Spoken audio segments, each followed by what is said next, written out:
Welcome back, everybody, to another episode of Gloves Off. Since the last time that we were all together, the president and Trump administration and their Department of quote unquote war have launched military strikes on the country of Iran without congressional approval, without soliciting the support of the American people. And so we wanted to dedicate this week's episode to talking about the costs of this war, financial, human, and otherwise, to our country and the American people. And I wanted to do that with somebody who has actually served.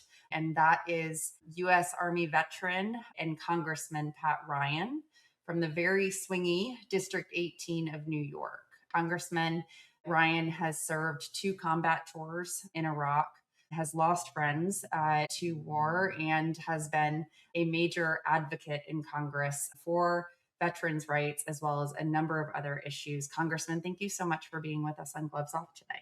Excited to be with you despite the topic. I thought it was really important to have somebody on the show to contextualize what's happening right now for our audiences and how unusual the circumstances around this military intervention are. The disinformation is everywhere, as usual with this administration, but it's also just a fast moving and developing story. I think I just heard right before we started recording that the president is planning to ask you guys in Congress for emergency spending for this war when he has not asked for congressional approval. So just tell us what is going on right now. The 5-second version is this was the wrong decision for the American people in every dimension.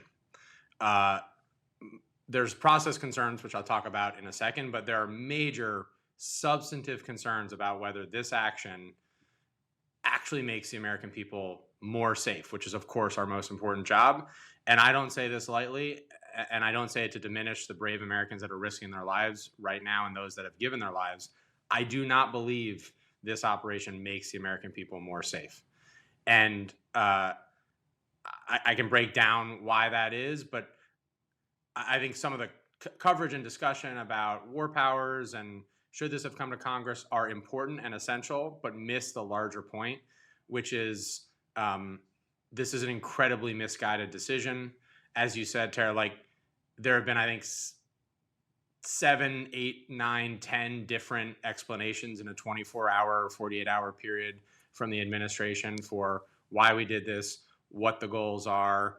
We've seen senior administration officials, Rubio undercutting the president, then the president coming back and changing his story.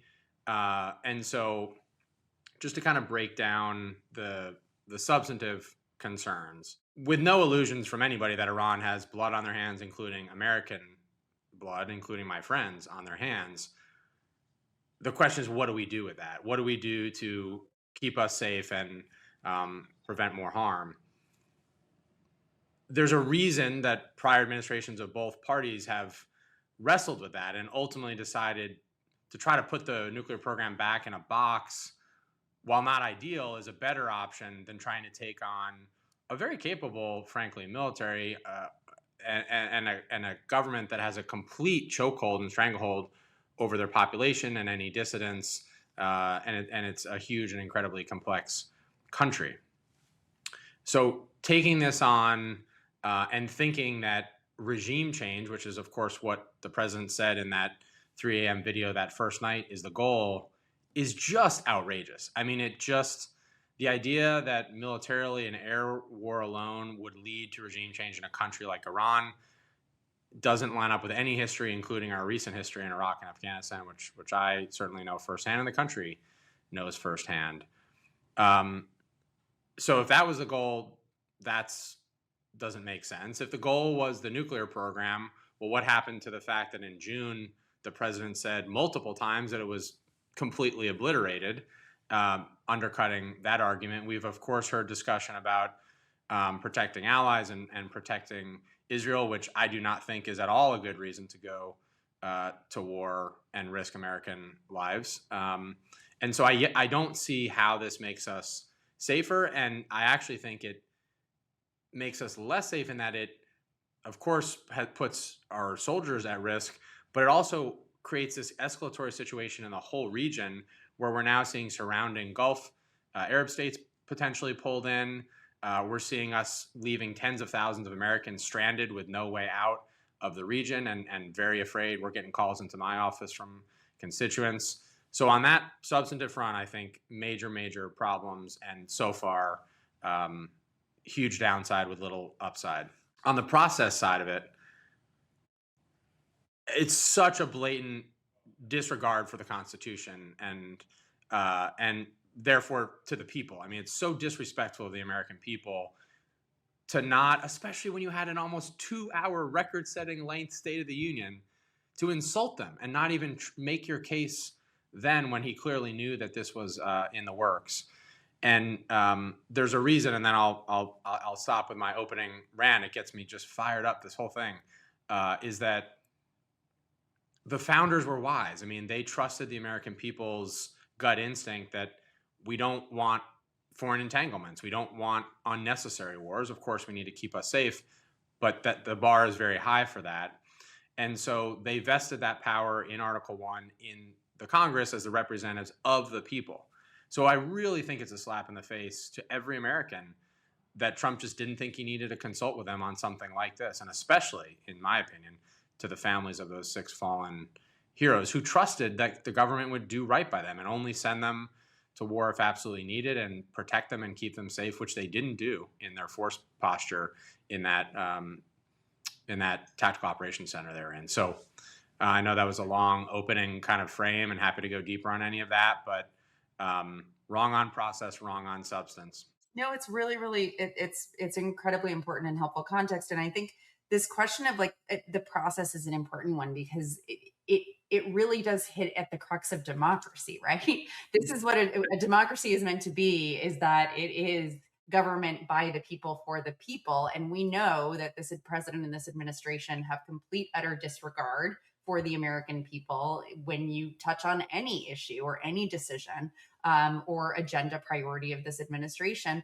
But this one is one that is directly, I mean, most of these issues, right? The limited access and rising costs of healthcare because of decisions that they make, all of them have real human costs and implications in this country.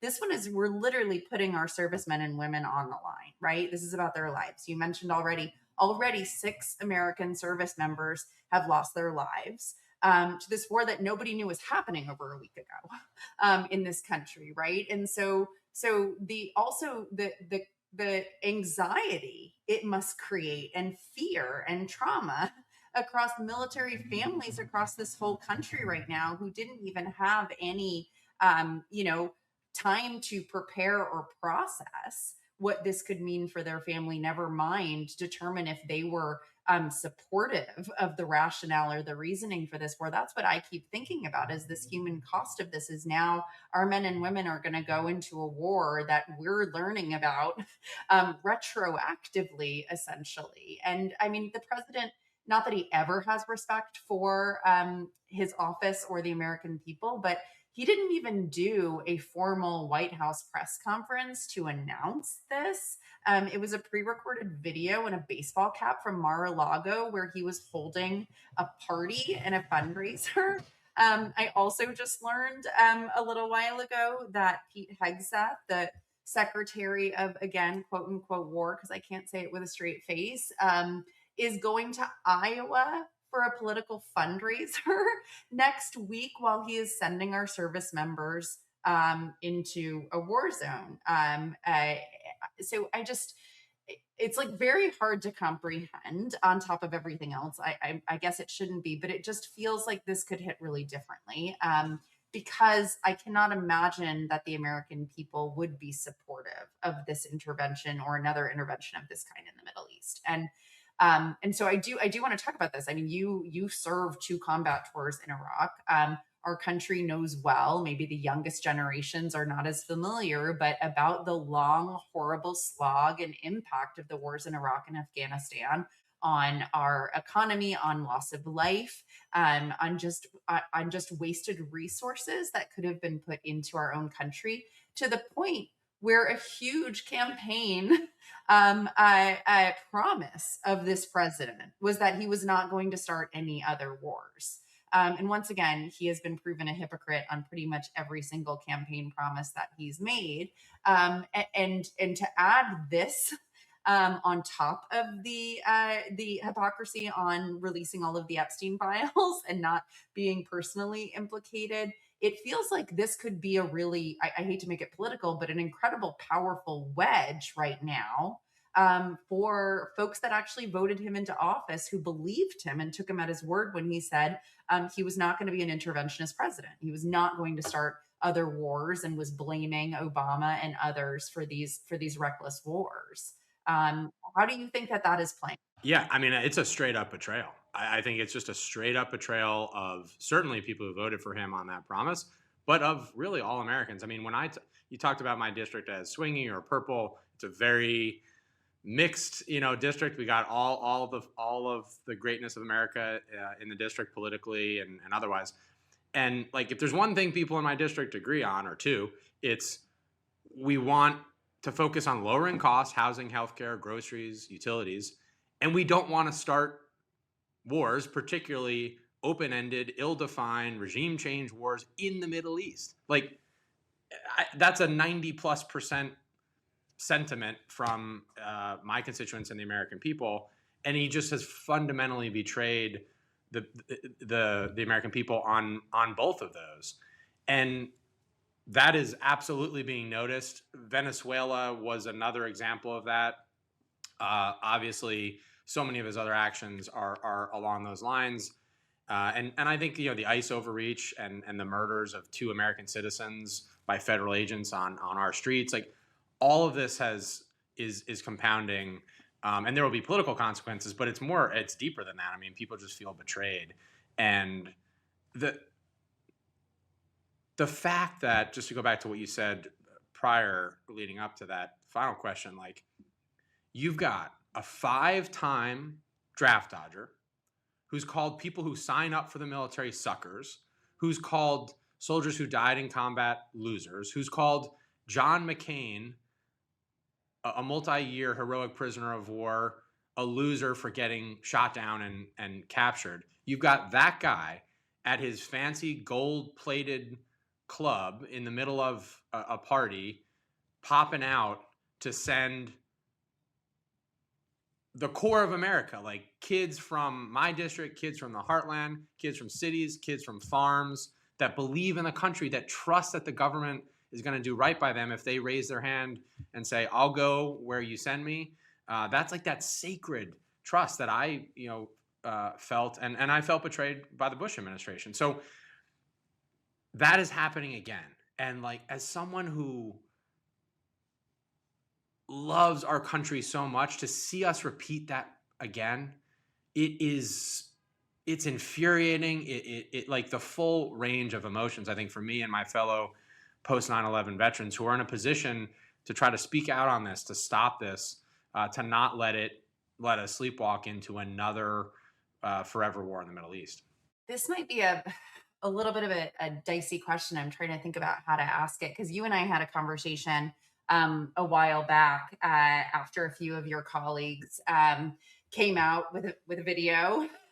Then the president called for their heads afterwards, and other subsequent actions, where they were essentially messaging, right, that our armed services do not need to take direction from the president if it's unconstitutional. I'm probably botching this a little bit. What I want to get at, though, is not necessarily a comment on that messaging, but about what sort of you were just touching on, about folks like you who served in these wasteful and reckless and dangerous and deadly wars, that did not have an end that was to the benefit of our country's security or necessarily theirs. And all of the young troops today that didn't necessarily live through that or weren't old enough to understand that, and the education of that and what position they're in. And maybe a better way of asking the question is, like, how do you think the generals leading who did live through and potentially serve through, I imagine, those wars, are grappling with this direction from the commander in chief? Well, think back to that. I mean, it feels like years ago, but only a few months ago, when Hegseth brought every senior military leader into that room in DC and put on the most bizarre kind of authoritarian, both weird, like kind of performance, but also intended to intimidate and essentially threaten uh, these exceptionally qualified, well trained, and patriotic senior leaders. Because he That, was putting on a media event, because he is a media pundit from Fox News. He was not putting and not on even the A team. He was right? like the weekend guy, right? So Exactly. and so that like that combined with the unlawful orders, which the Supreme Court have now said were unlawful to deploy troops domestically, like there's a through line to all of this, and it has put senior military leaders in an impossible, all those serving in a difficult position, but the senior military leaders who are in a position to try to push back on these bad ideas and impulses in an impossible situation. There was a lot of reporting, and of course, Trump has now denied it, that General Kane, the chairman of the Joint Chiefs, and other senior military leaders were trying to warn Trump and his political team about this operation. He raised concerns about the scope of regime change and how unrealistic it is, or at least if we were serious about that, that's a multi-year, multi-trillion-dollar endeavor.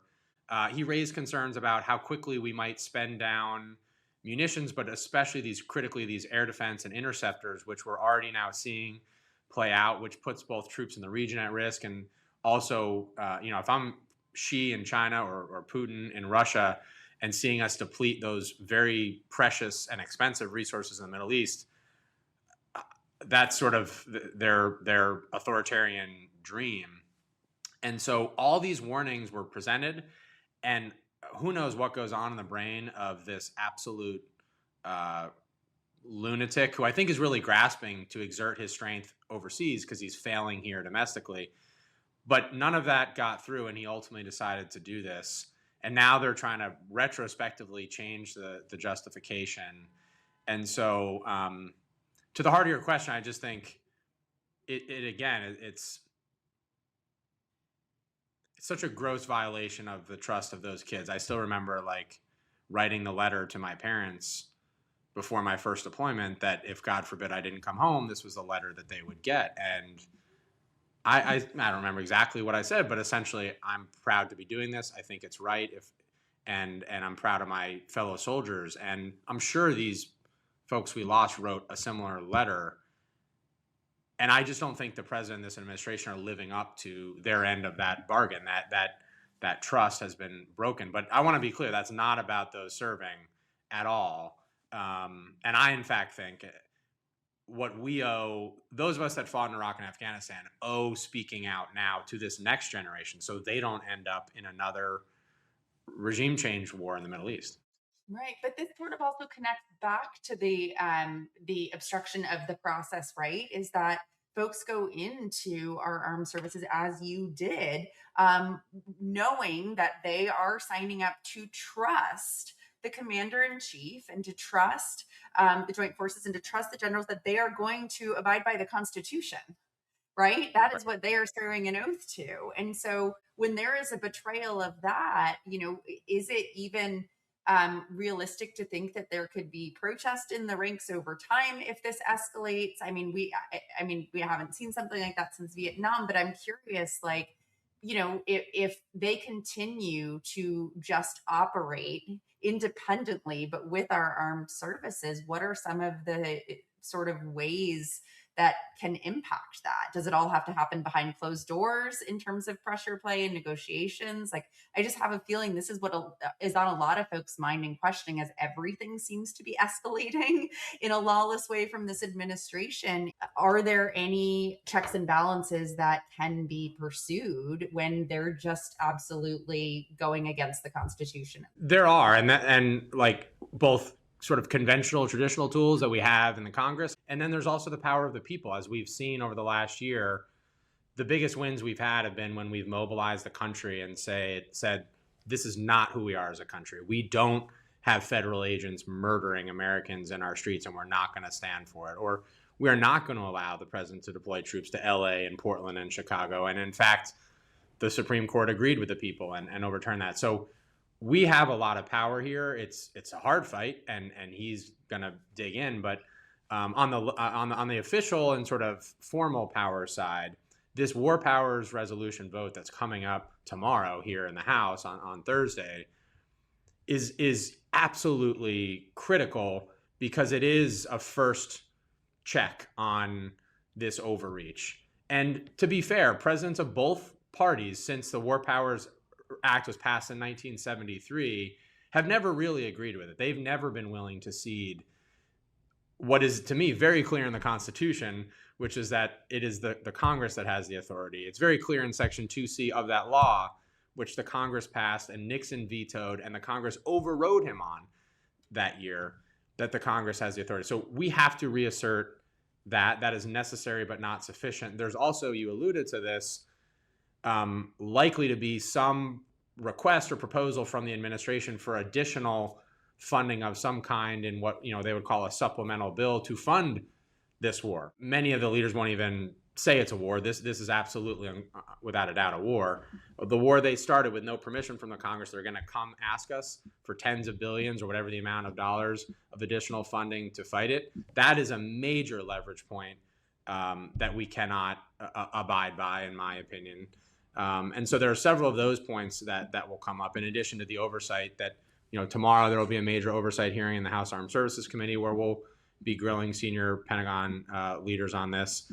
And then I do think we have to, in the same way that there was a powerful anti-war movement in the country and around Vietnam and to a certain degree Iraq and Afghanistan, calling on people to peacefully speak up on this will be very important. Yeah. And I think that has just been sort of slow to ramp up because there's a lot of shock that this is already happening, right? And that folks are already losing their lives and that we're getting such mixed and fumbled communications and don't really know what's going on. That's the point in a lot of ways. But I mean, I am someone, I mean, we're around the same age, but I mean, I became very politicized because I lost my aunt in 9/11.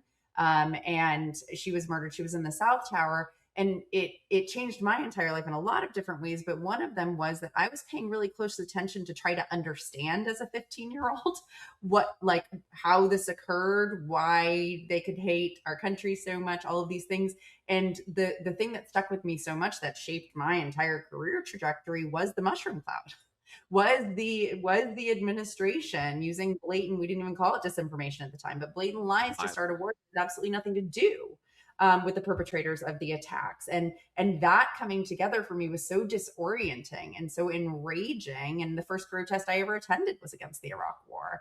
And so it did really catalyze a generation, like the folks that came in with the Obama wave in 07, 08, in large part was as a referendum against the Bush administration and starting that war. Yeah. And so that shaped our generation, us millennials, right, in so many ways. And we have all lived, and the generations beneath us have lived through the impacts of that, and the market crash and the bailouts, right? All of these things are deeply connected. And I feel like once again, we're having to sort of educate the younger generations too, because now we've lived through what this can be. And we know intimately that this does not end well. And that's when you have somebody who has a story to tell that is consistent, even if it's a lie.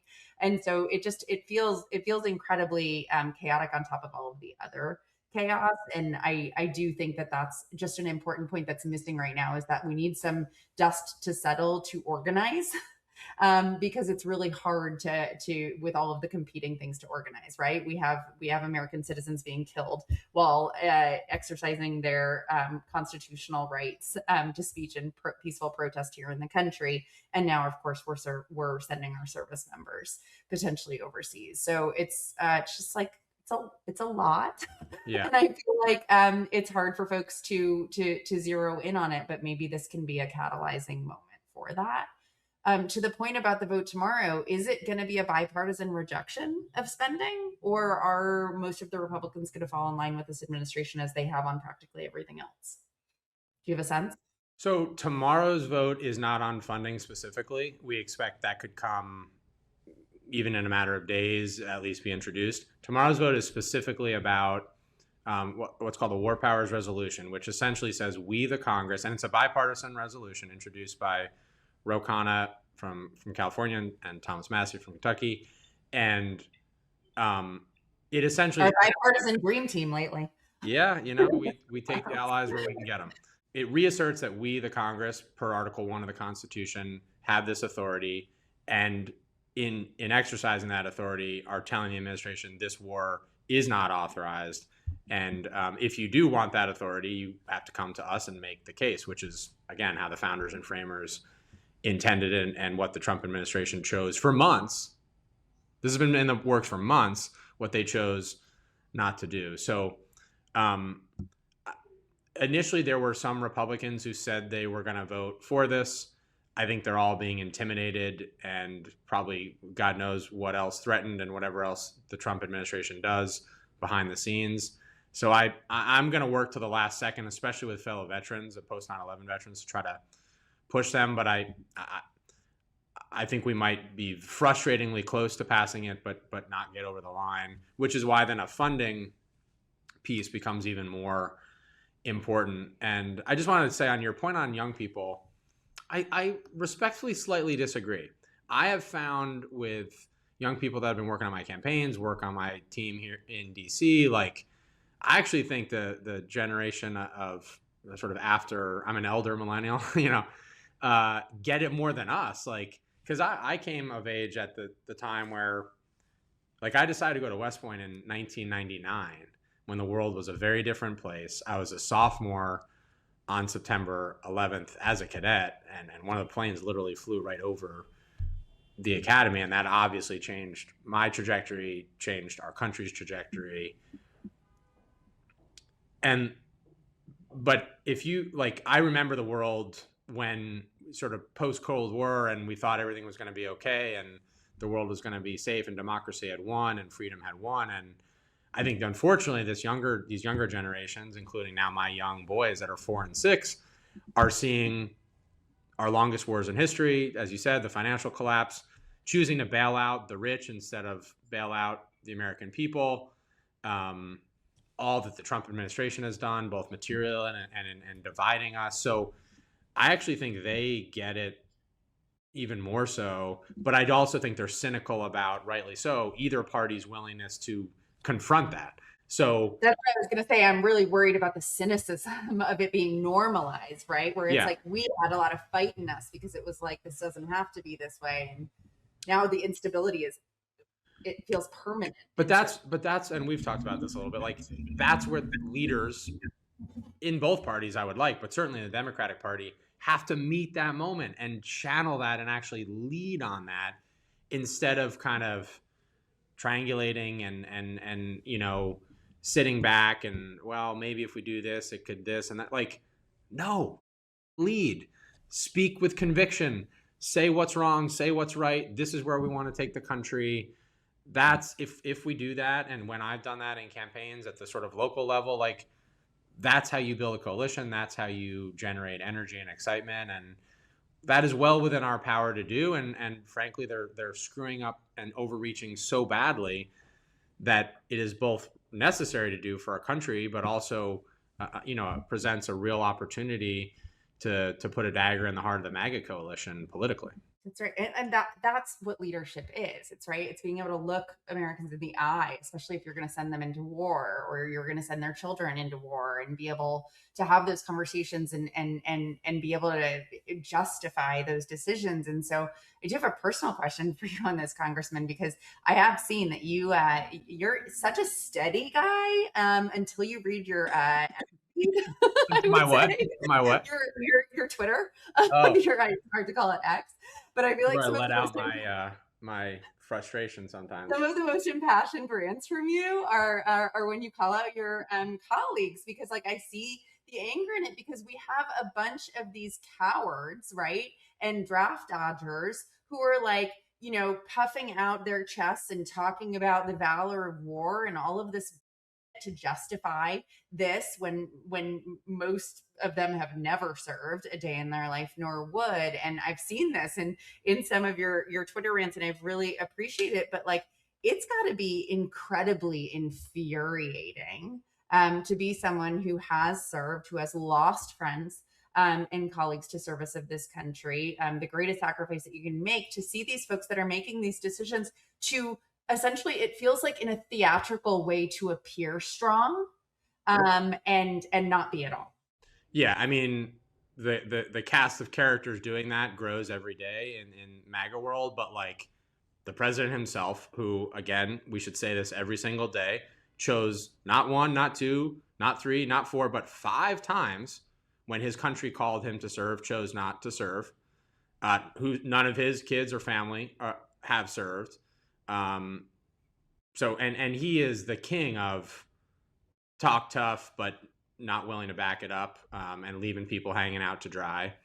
Hegseth, who is just such a clown at this point.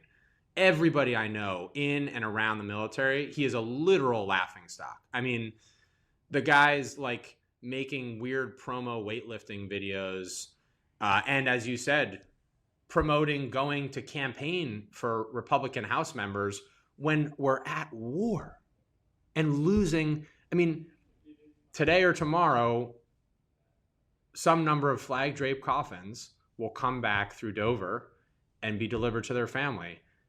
And this guy is going to go campaign for House members, and is going to go on his morning press conferences at the Pentagon, where they've kicked out all the real journalists and only welcomed in their little sycophants, including several January 6th attendees that are now press in the Pentagon press corps. And so it's just such, again, it's infuriating to me, but it's also on behalf of those that I know are serving right now. And the other one that has really gotten my goat in the last 24, 48 hours is Senator Mullen, Markwayne Mullen. Like, he had this interview where he's like describing the smell and the feel and the taste of war. I don't know if you saw this. And I somebody sent it to me, and I literally I had to Google. I'm like, did he serve?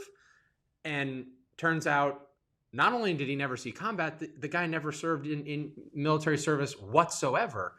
And I just could not call him out, because he's been out there all over TV, not well, but like making this case and parroting the Trump talking points. And it is just the ultimate typification of this administration, that guy and Tuberville and these they're morons who don't know what they're talking about. I mean, I think Tuberville thinks it's like a football game and we can just like sub a new player in. It's like, dude, this is combat. Maybe just shut up.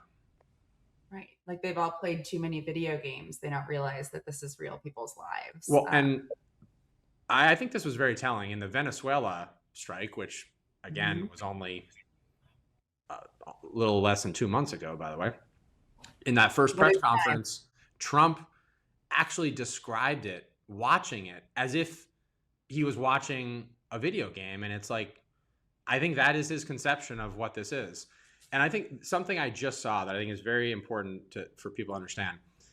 For the first time since World War II, a U.S. military submarine just shot a torpedo and sunk an enemy ship, an Iranian ship. That hasn't happened since World War II. This is not a on the margins thing here. We have 50,000+ service members in theater, hundreds of platforms, tens of thousands of rounds being fired, all of which cost a tremendous amount of money, by the way, every minute.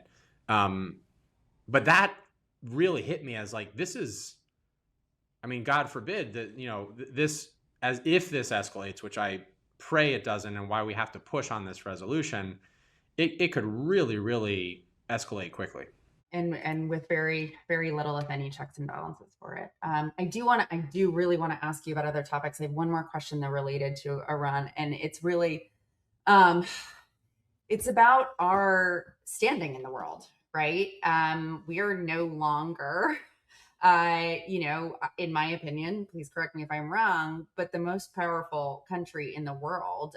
This president has really hurt our alliances abroad. And even in the past wars that we've talked about, including the one that you served in, there seem to be more foreign alliances that were on the same page about those interventions. And about supporting those efforts, including with regime change. And one of the really sort of existential fears that keeps me up at night, right, is that there's no one who's going to save all of us from the tyrants that have taken control of our government, because we don't have folks that are building and nurturing alliances outside of the folks that are in control here. And so I wanted to ask you that, and this is really me really swimming out of my lane because I am not a foreign policy expert by any means. But what does that look like? Are we compromising even more alliances abroad? And what does this mean for this country if and when we are able to wrestle ourselves out from under these idiots and tyrants that are currently running our government and our military? Well, I think it's important to always lead with the fact that, like, and I really believe this, we are the best and strongest nation in the history of recorded humankind. And I'm never going to give that up. And that's why, and I'm not saying you believe anything different, of course. I think that's important to always root here and to I say want to that, believe it. I don't know that as many people still believe it, but I do want well, to believe it. So convince me. well, it's because of the American people. Like, every time I'm talking to my constituents, like, I am so moved and so proud and inspired by their wisdom, by how hard they work, by how much they just want positive leadership and want good things for their kids and for their community. Like, that's still the American people, and it doesn't get shown enough on TV because it doesn't sell, news or get clips or whatever. But, like, that is still the American people, and they are. Minneapolis gave us a really good look again. I will say that. and The and people of like, Minneapolis did. yeah, and like, they're wise too. They're wise. Like, the reason Trump campaigned on ending forever wars is because it's wildly popular, rightly so, because the American people understand we've way overreached. We've invested trillions of dollars and thousands of lives overseas rather than investing here and lowering costs here. So in the short term, Trump in this term and in his first term have done significant damage to our standing in the world and our alliances, and they are much more aggressively, as you know, and as we've seen, trying to blow up particularly our European alliances. A lot of us members of Congress invested in this world of foreign policy and national security have been working really hard to build and maintain those relationships and to say, stick with us, guys. The people are good. Our values are aligned. Like, we've got to get through this very difficult time. And I'm committed to that. And I know a lot of us are, and our allies want us to get back there. And I think will stick with us again. This kind of decision makes that harder, obviously. But I do think that is important materially and politically, frankly, for Democrats to lead with patriotism, love of country, love of the American people, and never give a millimeter on that, especially with these chicken hawks in charge who are, doing what they're doing. That's, if there's one thing I do and however long I'm able to stay in this job, that is one of my goals, is to really fully, overtly lean in harder there on our love of our country, our value, our Constitution. So, but yeah, they're doing short-term damage. I don't think yet it's irrecoverable, but this war, depending how it goes, if we can't get it in a box, starts to fray that. And I think specifically the damage done to the alliances we built in the Indo-Pacific region and with Japan, South Korea, other critical partners there, that combined with this, again, puts us in a really dangerous position and risky position vis-a-vis China, who just has to be seen. And again, the American people understand this as our greatest adversary, not just militarily, but economically. They're stealing our wisdom and technology. They're driving up our costs. They've taken a lot of our jobs. Like, that's still the case. And I think that's what we have to get back to on our foreign policy. That's why I wanted to ask that question, so you could give me some hope that this is reversible. Putting my former political strategist hat on, I for the past 2 years, I feel like I have been pretty lonely, and I think I'm going to be less lonely soon with this intervention, unfortunately. But in really believing that whoever stands a chance if we have free and fair elections in 2028, needs to be a commander in chief of sorts. I really do believe that. I don't think our current bench that's planning to run has, because I agree with everything that you said. We need leadership that is genuinely strong and brave and courageous, and they are going to have enormous messes to clean up, maybe unrivaled to past presidents that have had to clean up messes from Republican presidents that have started wasteful wars and taken away taxes from the rich to blow up our economy. And so I will ask the question, but would you ever consider running for office, Congressman? There's not Well, that I've run many that for have office. served that are on I'm the running bench for the right House.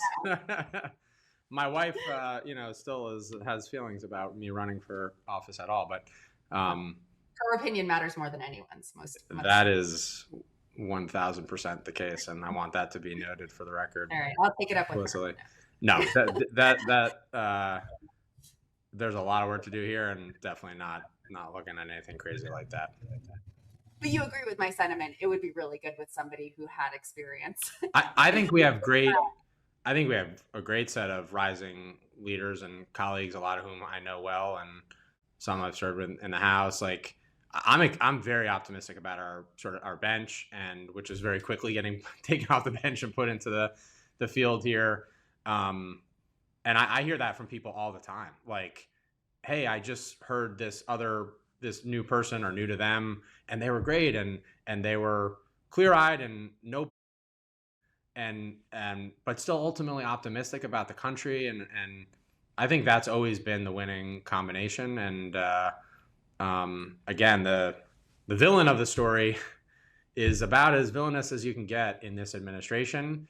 And I think, to me, the hero of every campaign, but certainly the 2028 presidential, has to be the people, like the American people, and not making it about the individual, but making it about supporting people that are working their asses off. I mean, my constituents are working so hard, and they just feel like the system's benefiting everybody else, whether it's the defense companies now making insane amounts, whether it's the oil companies, prices are skyrocketing because of this conflict, driving up gas for all of us and utility costs for all of us, whether it's the tax breaks you talked about. The top 0.1% of the country just got a $500 billion tax break in this bill, while the rest of us got almost nothing.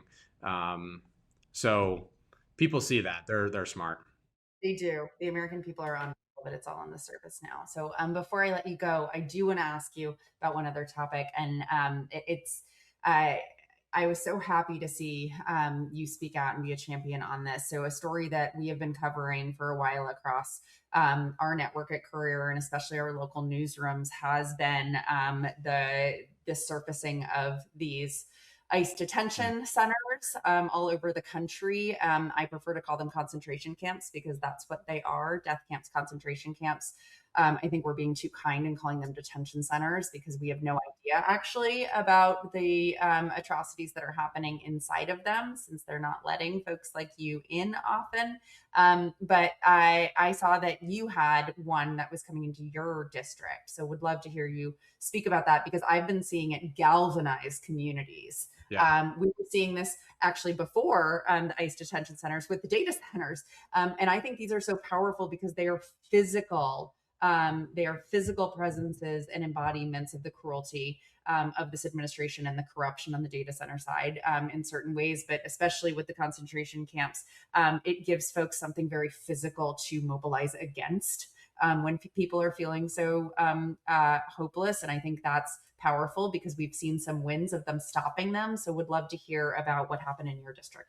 Yeah, and that's a super important macro point too, about picking the right fights and winning them, that I want to briefly come back to if I can. On this specific fight, though, great reporting from the Washington Post right before Christmas broke open this story that there's this nationwide plan to build 16 smaller, relatively smaller, and 8 very large detention camps in all corners of the country, including one in my district in Orange County, in a small little village called Chester of a few thousand people.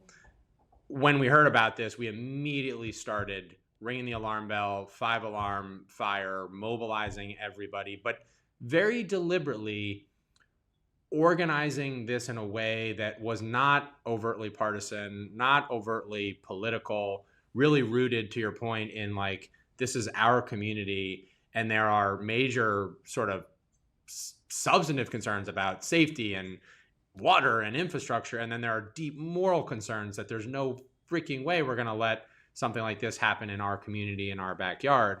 And what's been very encouraging, honestly, in this very dark moment is the coalition we built is super wide and big. I mean, every elected official, Republican, I've got a lot of local Republican elected officials in my district, has opposed this on the record.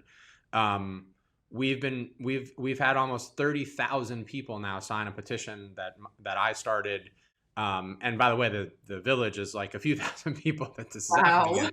We've gotten national coverage. We've done rallies in like sub-zero temperatures. We're going to continue to push on this fight.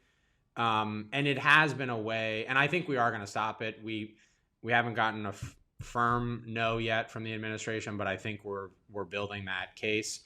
And it has been a moment for people to feel like I'm doing something tangible in my own community to stop this overreach, to stop this chaos, and to at least get us heading in a better direction. And we had several similar fights throughout this last year.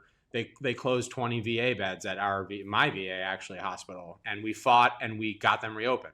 They closed our Social Security office in our biggest city at the beginning of the administration. We similarly organized and fought, and we got that reopened. So we've had some important wins where we've been able to say, look, we are not powerless. If we organize smartly, we pick the right fight, we make the right case. We are not judgmental. We are not like, we welcome anybody to the cause who agrees with us and thinks this is wrong for the country and the community.